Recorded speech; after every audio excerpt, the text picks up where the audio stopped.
School नहीं तो fees नहीं। जेडीटी स्कूल के सामने होगा धरना। आज मलाड पूर्व कुरार के ज्योत्सना धीरजलाल टक्कलचंद हाई स्कूल जेडीटी में 15 से अधिक जूनियर सीनियर कॉलेज क्लास के मासूम बच्चों को स्कूल की फीस न भरने के कारण स्कूल से निकाल देने की घटना हुई थी। महाराष्ट्र शिक्षा संरक्षण समिति की ओर से चल रहे अभियान में आज करुणा धनंजय मुंडे जी ने भी आज समर्थन दिया है। आज करुणा जी के साथ साथ पत्रकार रवि गवड़ी, आरपी न्यूज की टीम, पत्रकार संजय बोर्डे और समाज सेवक महाराष्ट्र शिक्षा संरक्षण समिति के अध्यक्ष श्री जगदीश मिश्रा जी ने भी स्कूल के सामने प्रिंसिपल से मिलकर चर्चा की। पर विद्या को व्यापार समझने वाले स्कूल के प्रिंसिपल को बॉम्बे हाई कोर्ट के आदेश की जानकारी अवगत कराने के बाद भी हम ऐसे किसी नियम को नहीं मानते हुए कोर्ट का आदेश भंग कर शिक्षा का व्यापार बनाते हुए देख आने वाले स्कूल के सामने कुछ दिनों में अगर बच्चों को स्कूल में वापस नहीं लिया गया तो स्कूल के सामने धरना आंदोलन की चेतावनी वाइस प्रिंसिपल को दी गई है।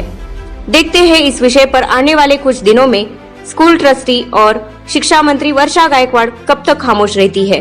Bureau report, Mumbai.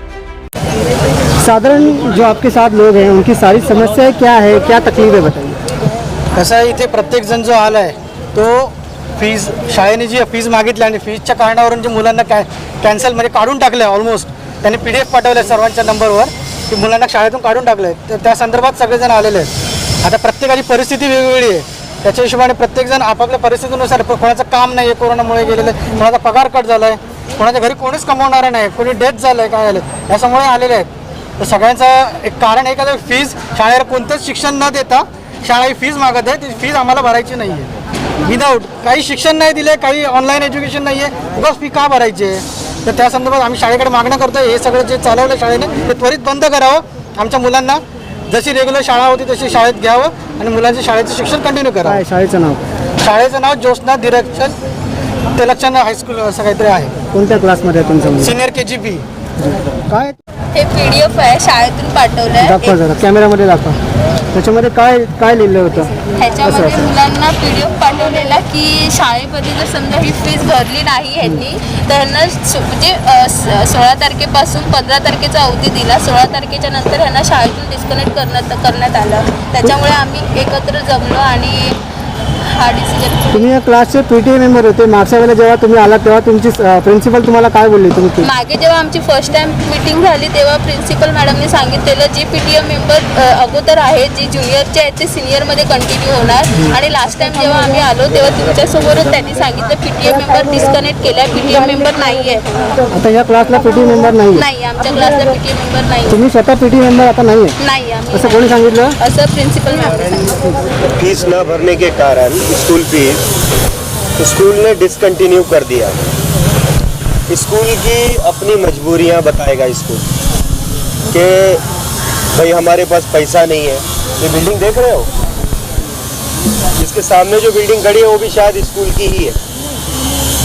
पैसा नहीं होता है तो स्कूल इतना बड़ा नहीं बनता है।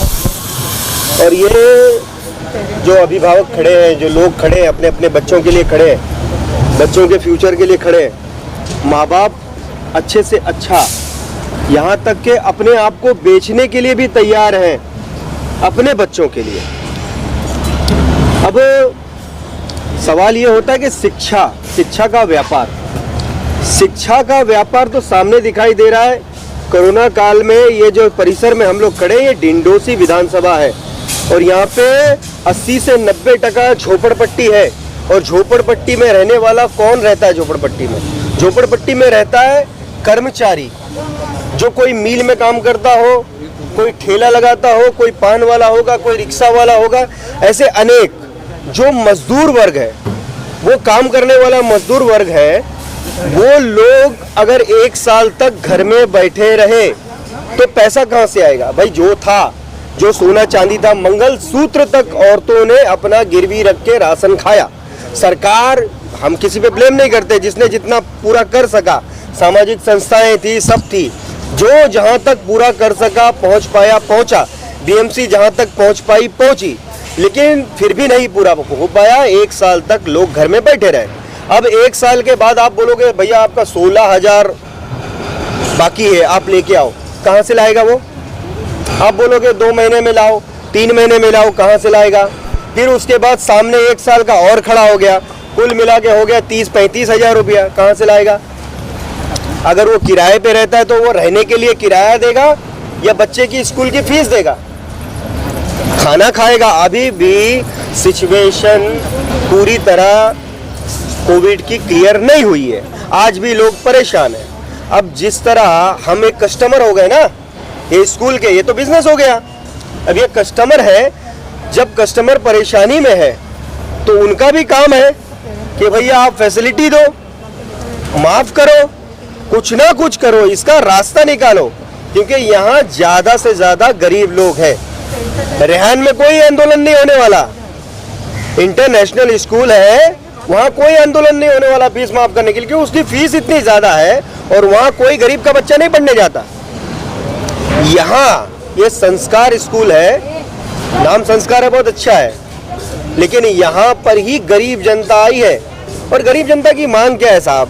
बहुत छोटी सी मांग है कि हम लोग ये नहीं कहते अगर आपका बनता है तो लो, ये जो जनता है ना ये कहती है आपका अगर बनता है तो लो, लेकिन आपने पढ़ाई नहीं कराई, ऑनलाइन कराई होती तो भी हम लोग कुछ ना कुछ देते, लेकिन आपने तो ऑनलाइन भी नहीं कराया और फिर भी आपको 1 साल का फीस दे।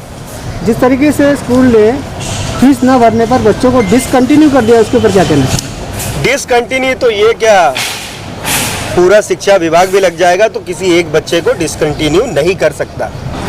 अभी कानून इस देश में मरा नहीं है, जब मर जाएगा तब इनके बाप का राज चलेगा।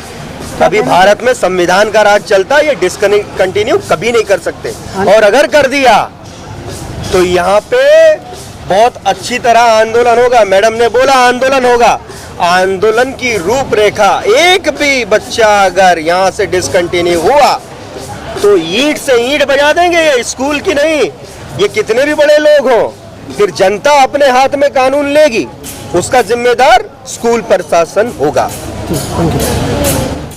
जी फिर एक बार बताइए, लोगों के समझ में नहीं आया था क्या कुछ अंदर हुआ है? अंदर यही बात हुई है मेरी कि आप लोगों को आश्वासन देना चाहूँगी मैं कि मैंने 5 दिन का टाइम दिया है कि ट्रस्टी लोगों से बात करके प्रिंसिपल मैम और कुछ इस पे निर्णय लें कि बच्चों का प्रमोशन भी करें आगे की क्लास में, और जो फीस की वजह से बच्चों को डिसकंटिन्यू करने का, निकालने का जो आदेश दिया है मैडम ने, वो भी उसको रोकें, ये मैंने प्रिंसिपल से प्रार्थना करी है। और यदि नहीं करते हैं, ये 5 दिन में कुछ इस पे एक्शन नहीं लेते हैं ट्रस्टी लोग, तो हम सब मिलके यहाँ पे आंदोलन करेंगे, धरना देंगे, क्योंकि आज का जो समय है आप लोग खुद देख रहे हैं कि धरना और आंदोलन करने का ही समय है। हमें खुद को जाग के, खुद को उठ के अपने लिए तो लड़ना ही पड़ेगा। तो मैं तो यहाँ पे आंदोलन करूँगी ही करूँगी, और आप लोगों को भी मेरा साथ देना पड़ेगा।